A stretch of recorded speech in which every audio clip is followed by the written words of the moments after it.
Here at Paddy Power, we're the home of the Money Back Special, with some incredible offers every single week.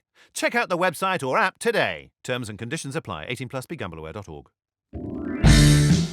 Hello and welcome to the Football Postcast here on the Racing Post, the best place for all of your football preview action ahead of the weekend. I'm delighted to be joined in the studio with my Racing Post colleagues, Mark Langdon and Dan Childs, and on the phone line, Paddy Power's very own Brian McDonnell. Great to have you along. We've got a great show lined up. We'll be having a look at the UEFA Champions League action from the week and also looking ahead to the Premier League fixtures and also getting the naps from the boys and hopefully an enhanced treble from Paddy Power at the end. Gents, let's get straight into it then. It's been a busy week and a busy weekend ahead.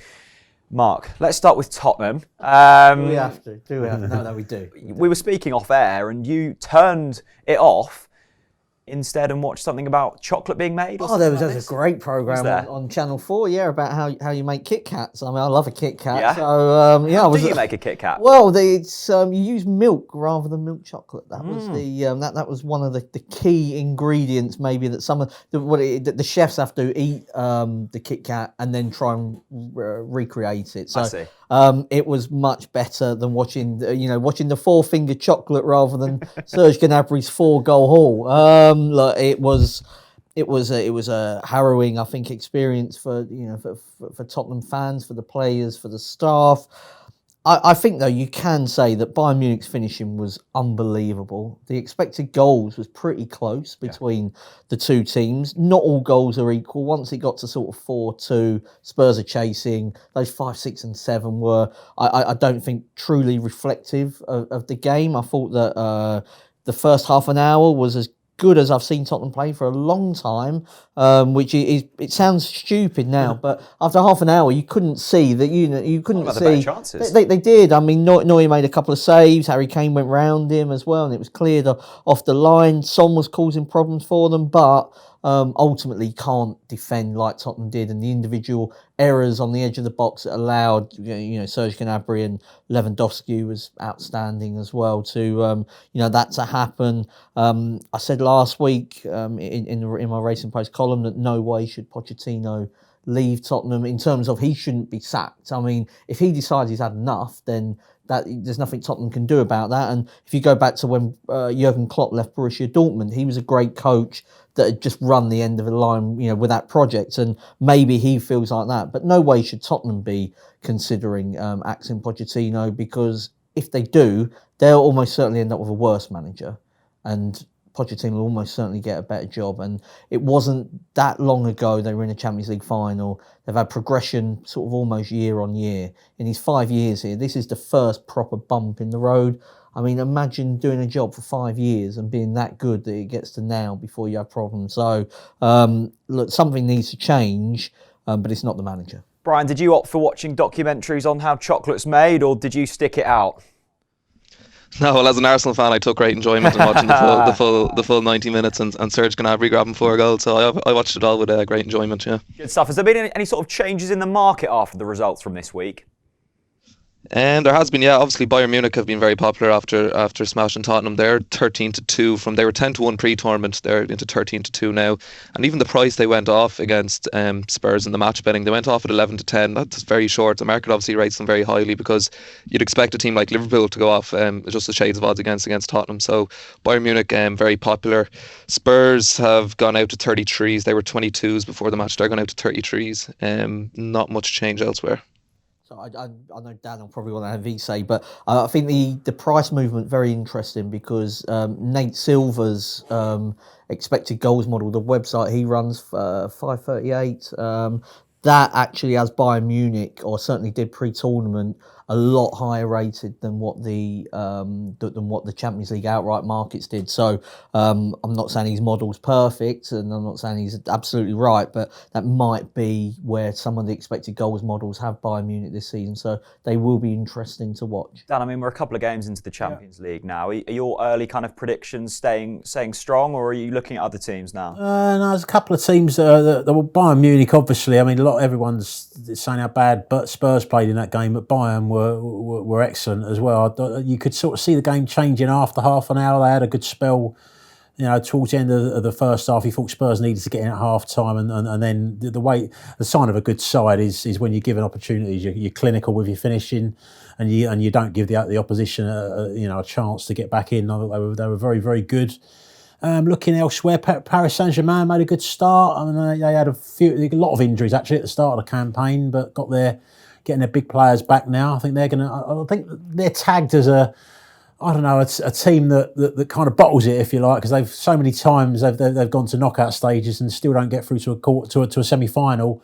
There's nothing to say that this year may be a bit different. They've always had really, really tough draws as well, quite early in the competition. I think they could be there or thereabouts. Atletico Madrid maybe another side as well that are seen as unfashionable in Champions League terms, but very hard team to beat, especially over two legs once you get into the knockouts. Brian, I saw Serge Gnabry tweet that London is red after his goals against Tottenham. Are you backing Bayern Munich to go all the way in the Champions League? Well, I haven't had them backed. I don't think I am going to back them now. I'm going to stick with Juventus, who I liked pre-tournament. I know there's a lot of talk about them, and they've finally got a big squad of quality players. I think they're ready to mount a charge. I like Juventus at 9-1, and I think you can never look past Liverpool again. Their record in knockout games is unbelievable. They look like they're never going to lose a home game at Anfield in the Champions League. So I wouldn't write them off again, even with the Premier League. Their number one focus this season.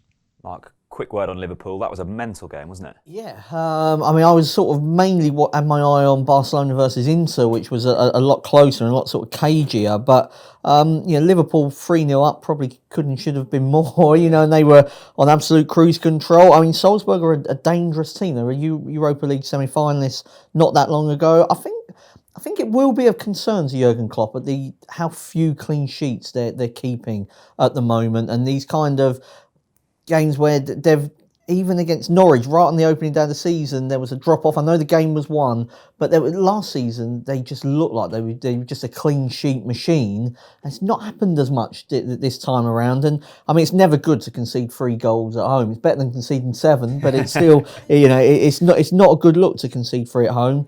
And I think he'll be slightly concerned of, when Alisson comes back, they'll be better in goal and stuff like that. But just maybe a little bit of vulnerability there that wasn't sort of evident 6 months ago. Brilliant. Well, let us know if you're watching at home or listening, your thoughts. You can tweet us in at Racing Post Sport, or feel free to leave a comment below this YouTube video. Let's get straight into the Premier League action. The early kick-off on the Saturday is Brighton against Spurs. Brian, how is the market shaping up for this one? Brighton are 11-4. The draw is 13-5, and Tottenham are 10-11. Dan, what we thinking ahead of this one? I'm thinking Spurs are going to bounce back here. Actually, you look at like I say, it's a bit of a freak result. It's all about how you're going to react to it. Then, I mean, last weekend there was a lot of adversity. Actually, I went to the game, Spurs Southampton. Responded really, really well to the horror mistake from Lloris, and then Aurier getting himself sent off. Thought the performance after that from Spurs, managed the game really, really well, and the players showed a lot of discipline and spirit as well in that game. Things that you maybe would level against them unfairly, I think, in the Bayern game, because I think it's more tactical.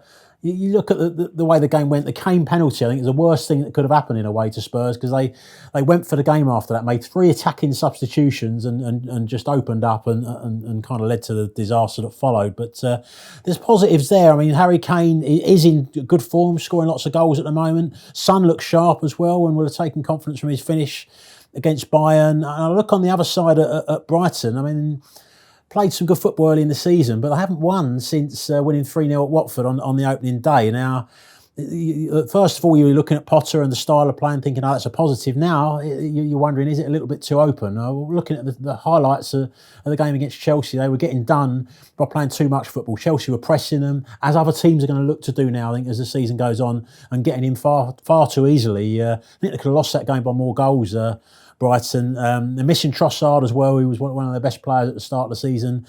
I don't think he's due to be back yet. So, people talking a lot about Spurs, but they're in a reasonable position actually in the league, and Brighton struggling. I think Spurs at that price is a decent enough bet. Yeah.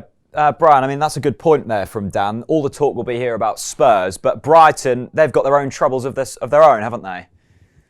Yeah, they certainly do. They have been playing nice football, as Dan alluded to, but they don't really have an end product so far under Graham Potter. They've only taken 1 point from 14 of their last Premier League games against the usual top 6 sides, and they've only scored 2 league goals since the opening day, 1 point above the relegation zone. Something's going to have to give. They're going to have to turn these performances into results. They've never beaten Spurs in the Premier League, so I don't think they're going to get past the line this weekend. So I agree with Dan. I think Spurs will get back to winning ways on the early kick-off, and I will go with Spurs and under 3.5 goals is my bet at 9-5. Okay, brilliant. Mark, I remember very vividly you saying on the big kick-off at the start of the season that Graham Potter will need to be more like Harry Potter to keep Brighton up. Do you stick with that? I got very nervous about that prediction, even before the 3-0, because I thought they signed quite well late on in the window, Aaron Moy and players like that. But when you change a style of play, there's no guarantee that it's going to make the team any better. And it doesn't mean that Potter's a bad manager. It doesn't mean that some of these Brighton players that are maybe struggling to adapt to the way he wants them are bad players. It will take time. And, the Premier League's quite unforgiving in the fact that, it doesn't necessarily mean that it'll all come together and you can get on this run where it's 1 goal in 5 Premier League matches. And they've had some difficult games. They've been to City and they've been to Chelsea, but they're getting beat in these games. And it felt like that. I agree with Dan that the Chelsea game could have been more, and that got to be a concern. Back in Tottenham, they haven't won in the Premier League away from home since late January when Harry Winks scored in the last minute against Fulham. So you've got to be nervous about that. At a similar price to backing Tottenham to win, I like Tottenham to score over 1.5 goals in this game. So we're taking out all the defensive woes that they've got and we're focusing on Kane, on Son, on Eriksen and players like that. And actually, their record in scoring over 1.5 goals in games is absolutely brilliant. Both Champions League games, neither of which they won. 6 of 7 in the Premier League, including away to Arsenal and Manchester City. The only game they didn't was against Newcastle. And the Colchester match when it was Troy Parrott was playing and Oliver Skipp was in the midfield, so it wasn't a proper Tottenham team. So in terms of sort of what I would call sort of the first team at Tottenham, we've got a bet here that has landed in 8 of Tottenham's 9 matches this season, and haven't got to worry about whether Jan and Vertonghen and Toby Alderweireld are gone, how bad the fullbacks are. It's just all about Tottenham's front players. Sounds like a convincing argument to me. Right, we'll go for a quick break and we'll be back to look at the rest of the fixtures in a minute. I'm Jose Mourinho. I know a thing or two about being special. English Manager of the Year 3 times, special.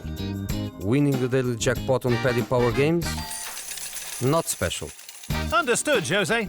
Yes, someone wins an average £40,000 jackpot every single day. So if you win, don't think you're special.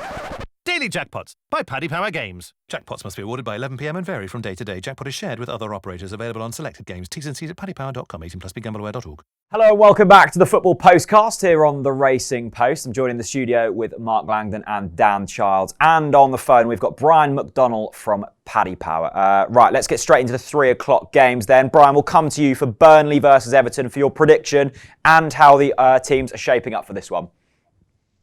Burnley are 9-5, the draw 11-5, and Everton are 6-4. And I'm happy to go with Burnley to win here at 9-5. Traditionally very hard to beat, especially at home. That's proved no different this season. They lost to Liverpool, which you can forgive them for, but convincing home wins against Southampton and Norwich as well, keeping clean sheets in both. Everton, for all the money they've spent, they can't seem to get the best out of their players, especially the case away from home. Scoring goals is a real problem for them. Calvert-Lewin has been preferred up front to Moise Keane. I don't think Lewin is up to top half Premier League standard from what he's shown. Richarlison, a £50 million player, very hot and cold. You can have 1 or 2 games where he reminds you of the quality he has, but he doesn't do it on a consistent level week in, week out, which you would expect from your marquee signings. I don't expect it to get any easier for the Toffees this weekend. Burnley at 9-5, good bet for me.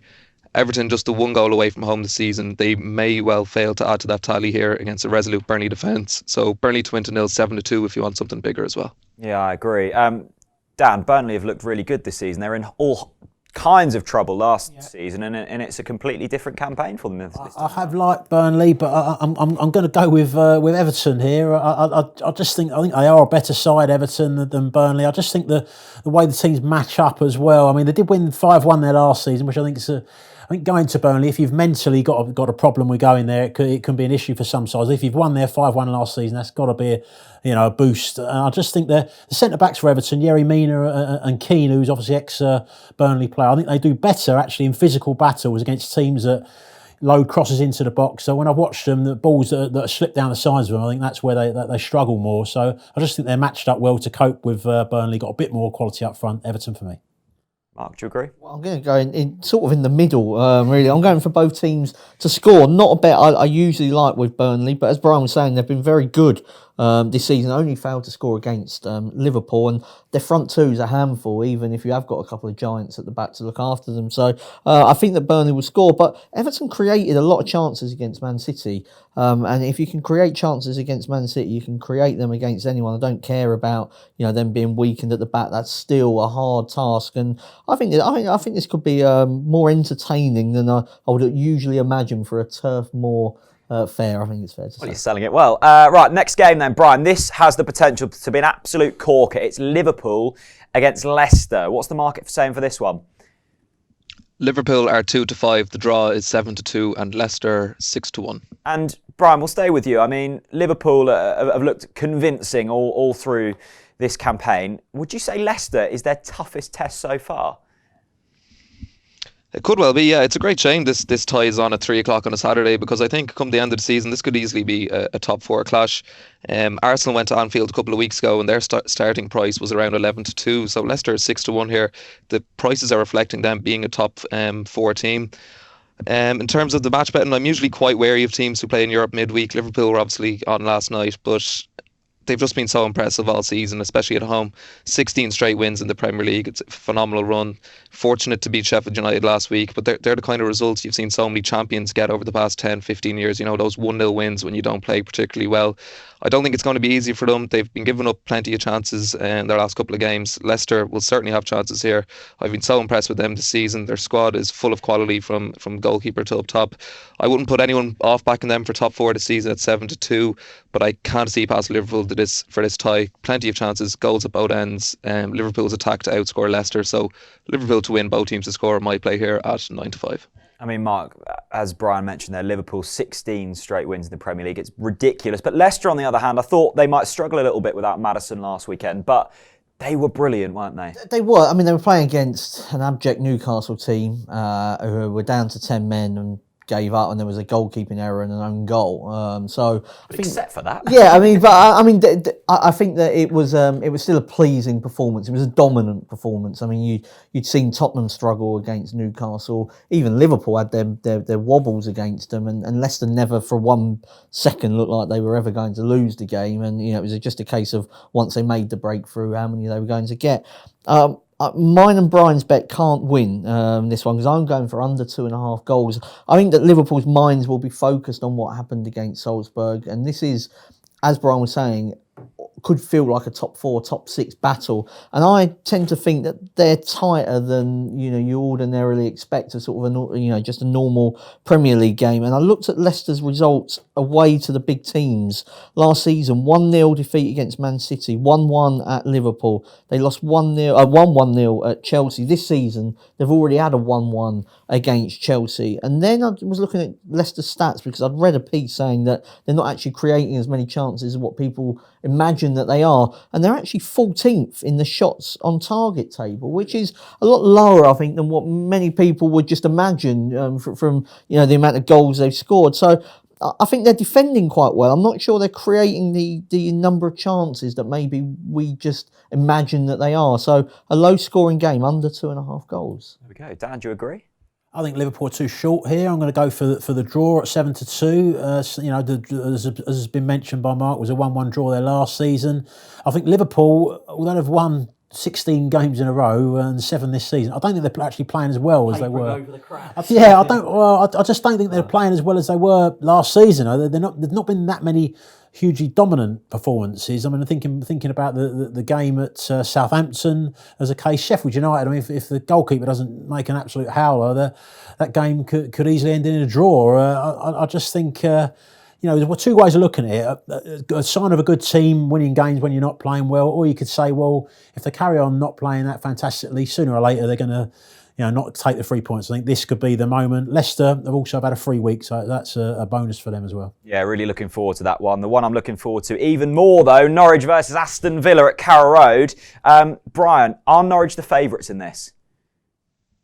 They are indeed, yeah. They're 13-10. The draw is 13-5, and Aston Villa are 15-8. I mean, what have you made of both Norwich and Villa at the start of this season? Norwich were obviously the runaway champions in the Championship last season. Villa have spent a lot of money over the summer, both in relatively similar positions. How do you think this one's going to go, Brian? Yeah, it's obviously a huge game for both. I think Norwich, they've started okay. They've played good football. I think their home form is going to be crucial to their survival this season. They've picked up 2 wins so far this season. They've both been at home, 5 defeats on the road. So it's going to be huge for them to win this weekend. Also for Aston Villa, it's a huge game for them. One they'll really be targeting to get a win out of. They've thrown away leads last week against Bournemouth and the week before against 10-man Arsenal. So they really need to start getting results. It's an unforgiving league. Good performances count for very little with the fans when points aren't being put on the board. I think Dean Smith, I think he's huge at 20-1 to be the next manager to leave his post, because I think with the amount of money Villa have spent, if they don't pick up results quickly, I'm not sure how patient their board will be. Next 2 games against Norwich and Brighton, followed by City and Liverpool, so 2 huge fixtures coming up for them. Norwich have begun life well, as I alluded to earlier, 6 points coming at home. Timu Pukki, I think, will be happy to be back at Carrow Road. 5 out of his 6 league goals have been in Norwich's 3 home games. So 7-2 first goal score for him, and evens any time will be worth the play.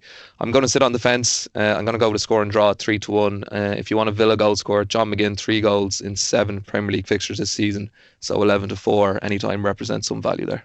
Yeah, Dan, I mean, a big month for both teams, and it starts this Saturday at Carrow Road. I mean, Norwich will be worried with the amount of injuries they've got. Villa, as Brian alluded to there, have thrown away leads. It's a tough one to predict, this, isn't it? Yeah, I'm going to go with... I actually think over the course of the season, I've mentioned it to you before, that I think Norwich may have a better season overall, but this game, you've got to look at the squads. Norwich have got nine injuries at the moment. 7 of them are definitely going to miss out. I mean, they lost Jamal Lewis...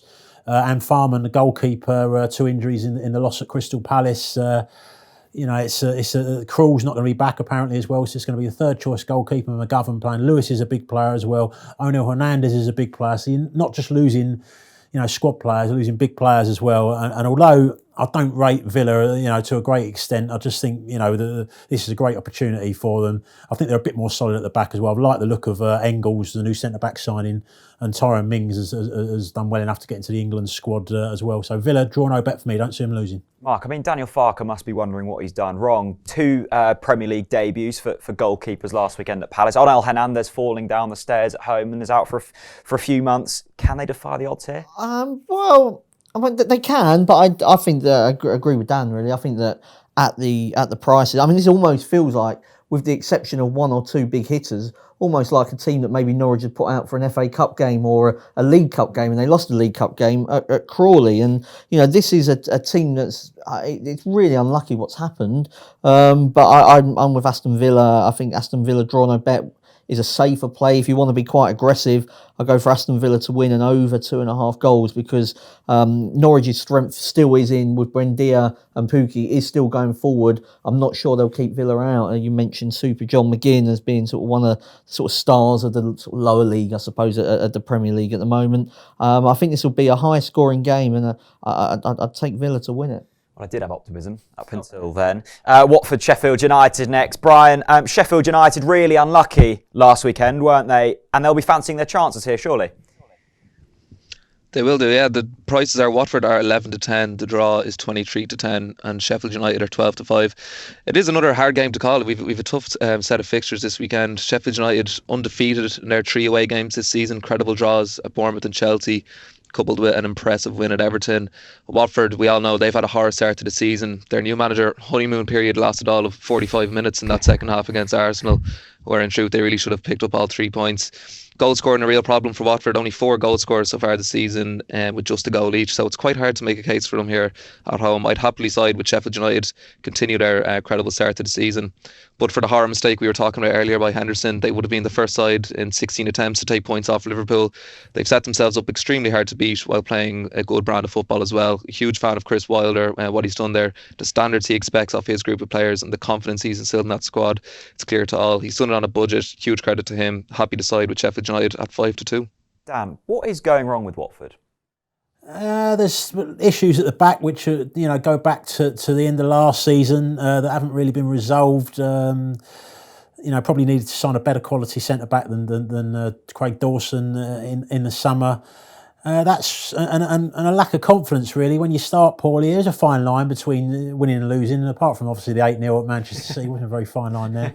But I actually think they're going to bounce back here and get the win. The relegation prices between these two, despite Sheffield United having a lot more points, are very, very similar. Which there's an expectation that Watford will get more points over the rest of the season than Sheffield United. I agree with that. And I look at recent home games. The Arsenal game's been mentioned there. The shot count there was 31-7 in Watford's favour. Against Wolves, in the away game last week, they won the shot count 14-6. They're obviously decent quality shots because they're also higher on the XG. So that there is, performance-wise, they're not playing, maybe as badly as the points take suggests. On the Sheffield United side, I think they play a lot more front foot football at home. I know the results don't show that at the moment, but at Everton they were outshot 16-2. They needed very late equalisers to get points at Bournemouth and at Chelsea. So I think this is a game Watford odds against. Good bet. Mark, what about you?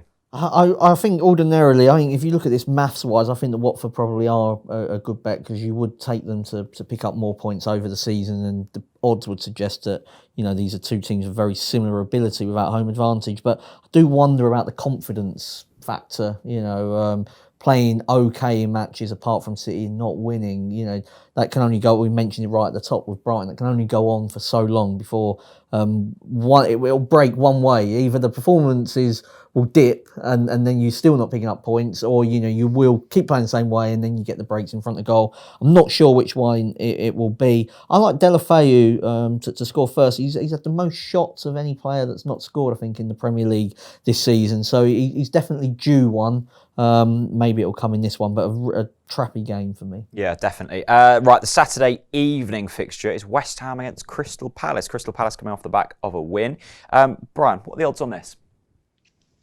West Ham are even money. The draw is 12-5 and Palace 13-5. Mark, West Ham, even money. Any value in that? I think so. I'd be siding with West Ham. I'd rather back sort of West Ham around about even money than Watford at a similar price for their game because they are playing well. West Ham, particularly at home.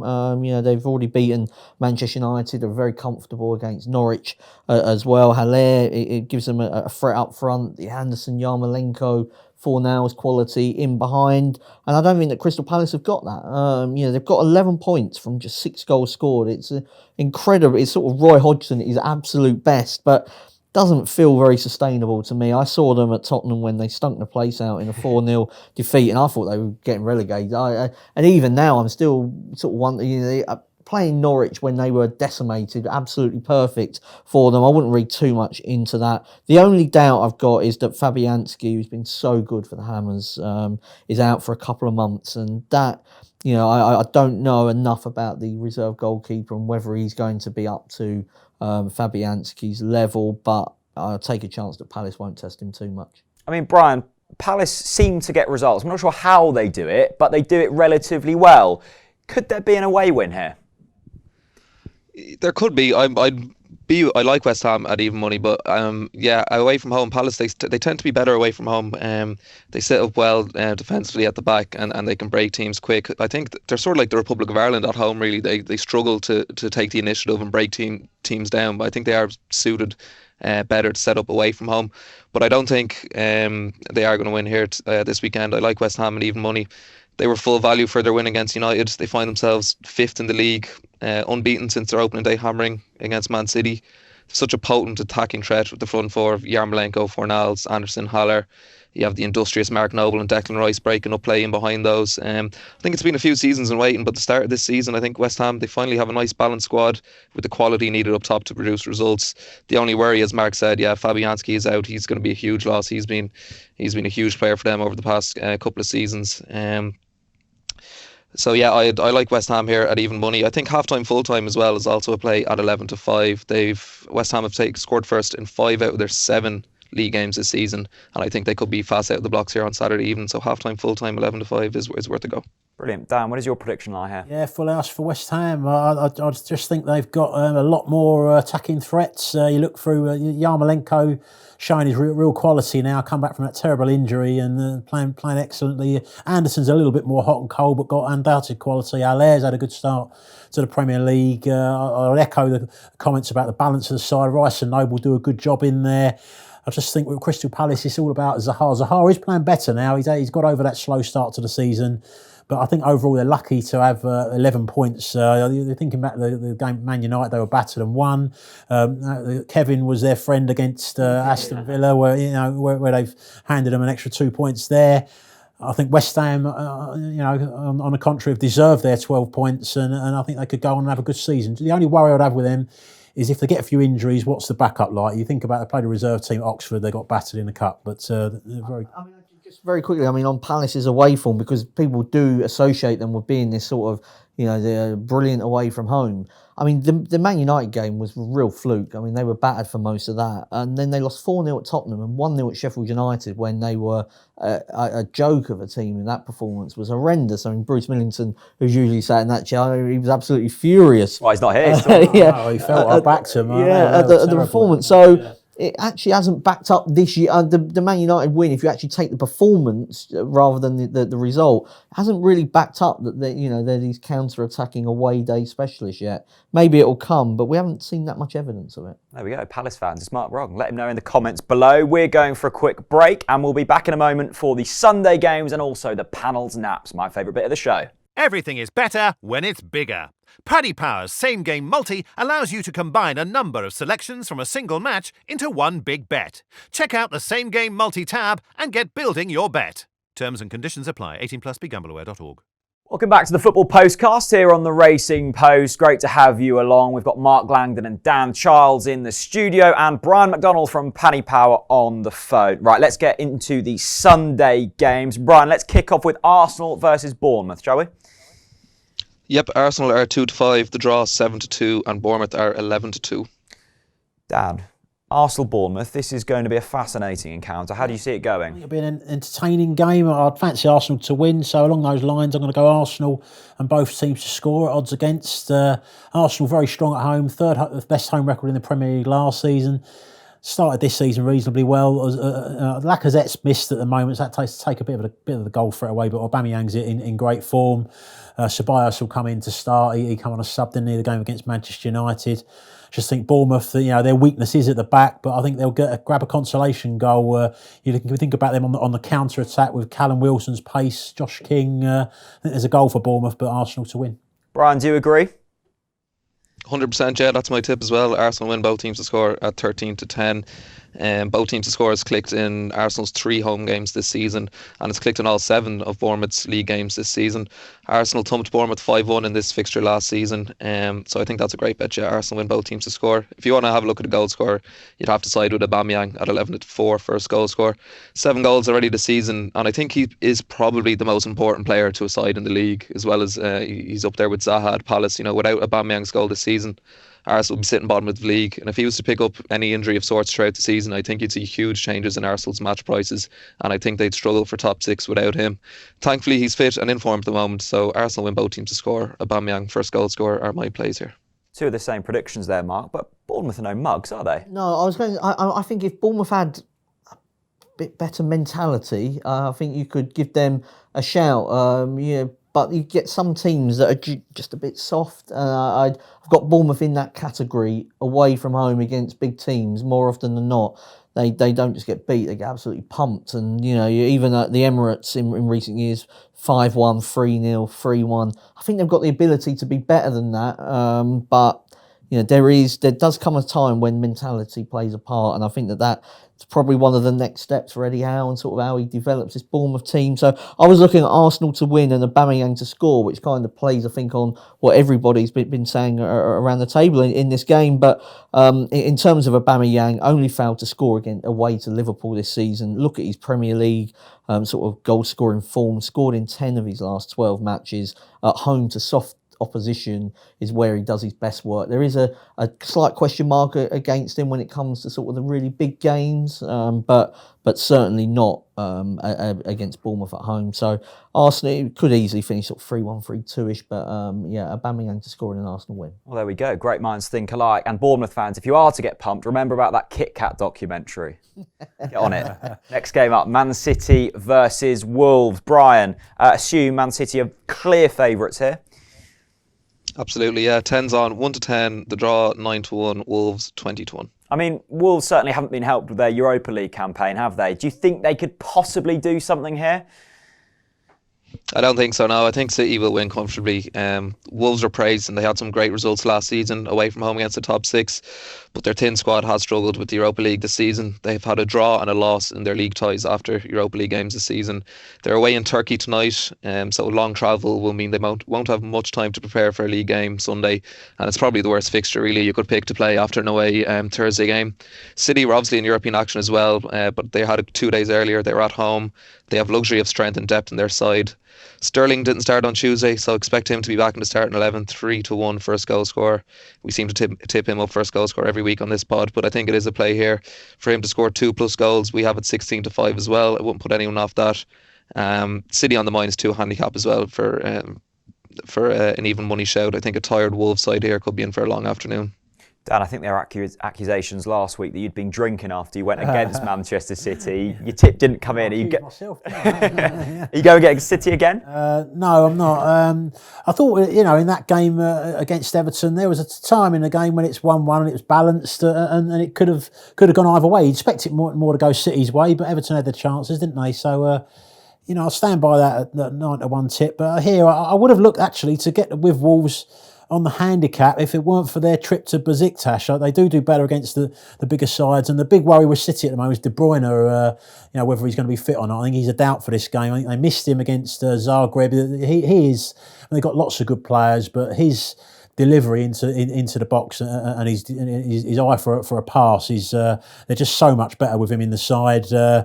Wolves, they do better against the bigger teams. Got a 1-1 draw at home to City last season. Away from home, they lost 3-0, but they were down to 10 men after 19 minutes. Willy Bolly got sent off. So I think they can keep the score respectable, but I expect a comfortable City win. City 2-0, 5-1 is my suggestion. Yeah, Mark, it seems like only brilliant teams beat Manchester City in the Premier League this season. Do you think Wolves could do that? I look forward to Norwich's trip to the Etihad. That might be Bayern Munich-esque. I think here I was looking at backing the first goal after 20 minutes because De Bruyne is a doubt, and Wolves are quite good at sitting in. And then I was looking at the stats, and they scored inside 20 minutes at home to Tottenham, and then it was 2 minutes against Watford and 1 against Brighton. And I was then the other way around. I'm thinking maybe not. I'm struggling to make a case for that. Maybe the best way to play this one is second half to have the most goals. That plays into the Wolves being a little bit tired, maybe dispirited if it comes to chasing round these brilliant players. And I think as well the extra rest is a big thing. 2 days and not having to travel to Turkey. Well, I mean that's hard. It's hard enough playing Man City at the best of times. Never mind when you've got that handicap. Yeah, certainly. Right, on to Super Sunday then. It's Southampton-Chelsea. It's another good encounter as well. Brian, how are we looking for this one, mate? Southampton are 11-4. The draw also 11-4, and Chelsea 5-6. Dan, I mean, a good win for Chelsea in the week in the Champions League. Will they use that to their advantage against Southampton? They're having a good spell at the moment. I'd still look taking an overall look at Chelsea.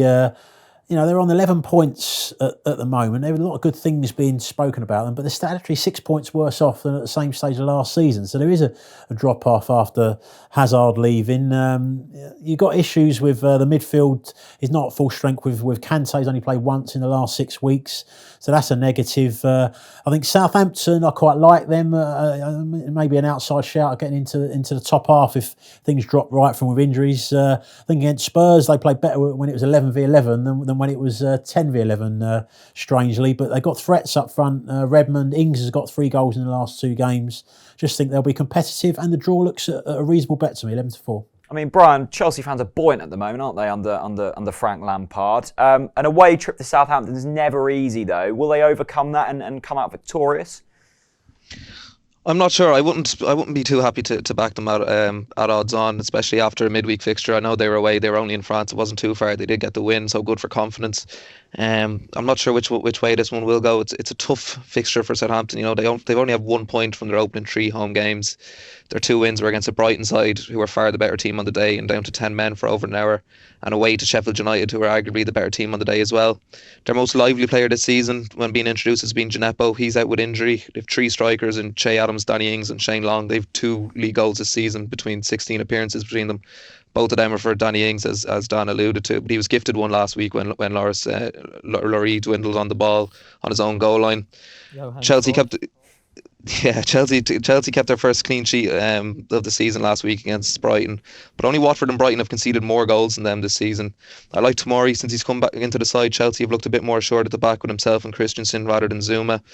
But as I said earlier, match odds don't appeal to me on either side, so I'll just have a play on Tammy, first goal scorer, 4-1. He went a couple of games without a goal there before scoring last night against Lille. He really strikes me as a confidence player. When the goals are coming, you know, they look like they'll keep coming every game. So last night's goal should do wonders for him. Happy for him to have add to his 7 league goals. 4-1 I think is very fair. Sounds like a sound bet to me. Mark, what about you? I think if you want to play sort of the old fancy prices, something like 3-2 Chelsea, in the correct score might be worth a little go. But I think both teams to score is my sort of the best bet in this game. Southampton, despite not scoring as many goals as what I thought they would, I think they are playing quite well in that final third, and just things are not dropping for them, and they had enough chances, I think, against Tottenham to score more than just that sort of fluke goal, if you like. Lloris actually played really well after he made that error, and Chelsea, do struggle for clean sheets, as we've seen, and even against Brighton, was it Dan Burn hit the post, I think, so and that was a game that they totally dominated. So there are issues in them controlling matches, but clearly they're playing with a lot of freedom and ambition in the final third. They're scoring shed load of goals, I think, more than anybody had them in for, given that, there were doubts over Tammy Abraham at this level. I think it'd be a really good watch. Looking forward to this one more than the game we're about to discuss. I'll go for both teams to score. Sounds good, mate. Well, Mark's bigged it up big time there. Newcastle versus Man United. Brian, Manchester United looked at a really poor outfit on Monday night, didn't they? Do you think they're going to do any better here? I don't think so, no. I wouldn't be backing them again at odds on. They've only 4 wins in their last 16 Premier League games, stretching back towards the back end of last season, and all 4 of those wins have been at home, so their away form is particularly poor. 3 away games this season. West Ham they lost to last week, 2 draws against Southampton and Wolves. They're playing away again tonight in the Europa League. I'm sure most are starting at usual starting 11. Pogba and Rashford will be rested. But even when they've been called upon, they haven't been playing at the standard required really to win these games and challenge for top 4. Bruce's Newcastle, they were thumped last week away to Leicester, but at home they're going to be tight and compact, make themselves difficult to break down.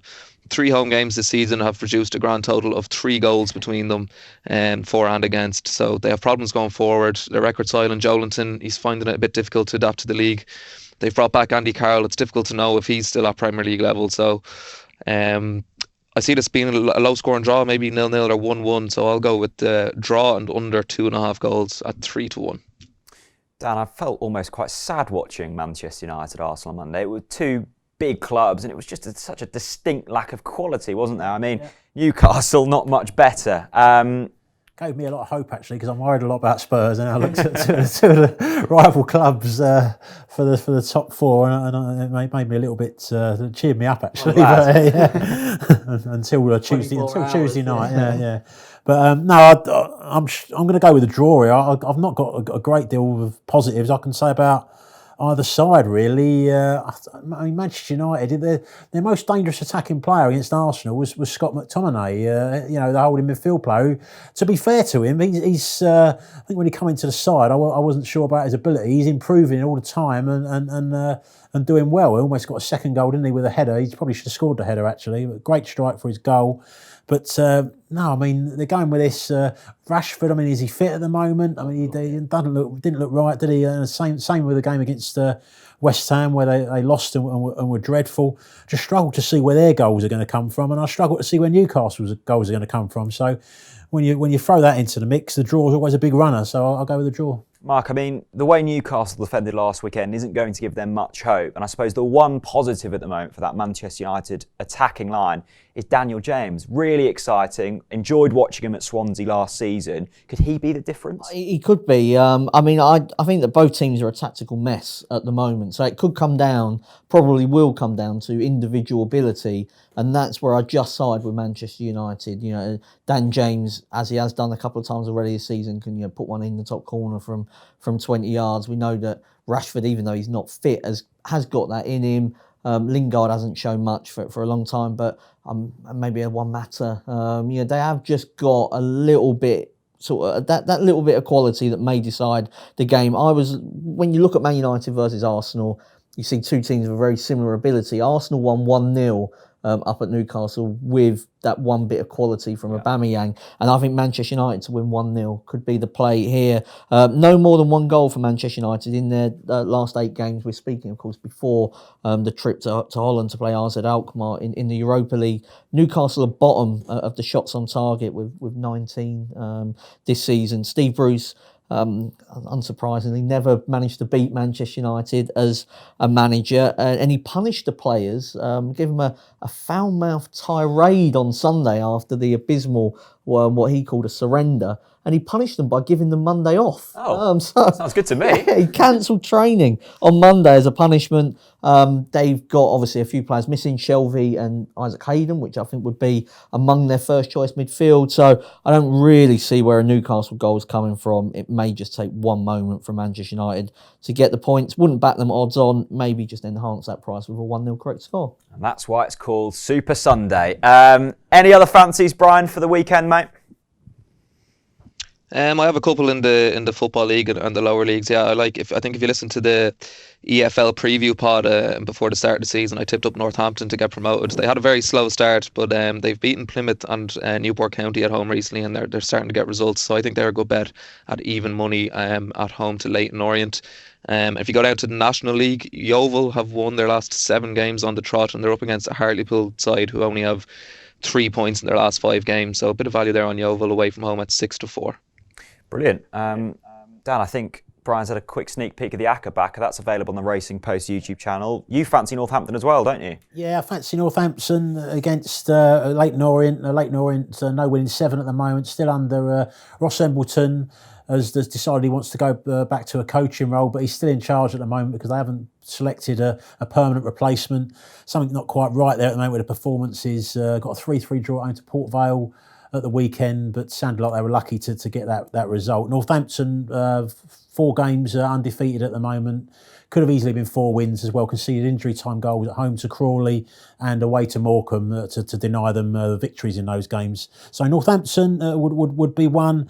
I would also look into the Bundesliga. I thought Bremen at away to Eintracht Frankfurt, odds against on the draw no bet. I think with having a 3-week Eintracht Frankfurt are going to Guimarães on the Thursday night. I think they're a team that do take the Europa League seriously. Had a good run in it obviously last season. I think it's always difficult to play Thursday with largely a first team side. Then Sunday, Bremen have started the season okay. They're only 3 points below them, and they got a 2-2 draw away to Dortmund last week. So they seem to be playing well enough to get a result here. Mark, what about you? I would say Crewe to beat Exeter. I'm really struggling in the EFL this week, but Crewe to beat Exeter may be the pick of those. Crewe were top of the sort of second half of the season table in League Two. Both teams are flying this season. They're the top 2 teams, so should be a really good watch. But I mean, in terms of the prices, it's saying that Crewe and Exeter are similar ability, maybe even Exeter a shade better, and I would disagree with that. I think that Crewe probably a little bit more potential in there, but I am struggling in the EFL. I'm more confident in Europe actually, and Inter draw no bet against Juventus. Big game on Sunday night. Stop whatever you're doing and watch this one. Juve don't find it easy in the Derby d'Italia is what they call it, the biggest game in Italy. They've only won 1 of their last 5 trips to San Siro to take on Inter. So home advantage does play a part, and that was an Inter team that wasn't very good. This is an Inter team that's got the best defensive record in Europe, has won every league game this season. Antonio Conte doing what Antonio Conte does just about everywhere, gets an immediate reaction. So draw no bet, I'll go for Inter in the really big game in Italy on Sunday night. Can't wait. Sounds good to me. Stop whatever you're doing Sunday. Mark has told you to do that. Right, my favourite part of the show. It's time for the panel's naps. This will not be beaten. Brian, let's go to you first. What is your nap of the week? Yeah, I'm going to go with a Premier League nap. I think all three of us on the panel picked them for this weekend, so I'm going to go with West Ham at even money. I think it's a nice price to get into the treble. We talked about their attacking potent threat with Fornals, Yarmolenko, Haller, and obviously Noble and Rice in behind, so I think they're a good bet to beat Palace, so West Ham for me. West Ham sounds good. Dan, what about you? I'm going to go Plymouth at home to Scunthorpe in League Two. Plymouth got the 1-0 win at Mansfield last time out. Ended a dodgy run they've been on, but I do expect them to be playoffs minimum this season. Got some good players going for Ryan Taylor centre forward, Danny Mayer, who is rated by many managers at that level as one of the best players in League Two. Scunthorpe just on a terrible run. Lost all of their 5 away games this season. They've taken no points. I think their struggles will continue. West Ham and Plymouth. Mark, you taking us anywhere exotic? Well, I'm going to Spain. That counts. It's better than... Well, it would be better than Plymouth. Dan Charles loves his holidays to Plymouth. I prefer my holidays in Spain. I'm going for Atletico Madrid to beat Valladolid away from home. Some people don't like backing odds on away from home, but I think this is fair enough. Atletico very solid defensively, as you'd expect of a Diego Simeone side. 5 clean sheets in 7. They've won 2 away games already to nil at sort of similar-ish opponents, Mallorca and Leganés. At Valladolid, overachieving, it says, on the expected goals metric. So hopefully 1 goal should be enough for Atletico to complete the treble of naps. Good stuff. Brian, am I right in saying Paddy Power will be doing an enhanced treble on that? Yeah, we'll get that treble enhanced. It'll be up front and centre on the football specials page later on this afternoon. Brilliant. Sounds good, mate. Well, that's all we have time for the Football Postcast today. Thank you so much for joining us. Thanks to Mark, thanks to Dan, and thanks to Brian from Paddy Power on the phone. We'll be back next week for another look at the weekend's footballing action. I hope you've enjoyed it. We'll see you then. Bye-bye. Friends, or maybe more. Earn a 20 quid free bet for every friend you refer to Paddy Power, thanks to our Friends with Benefits programme. Log in to your Paddy Power account and share your referral link to get started. Terms and conditions apply. 18+, begambleaware.org.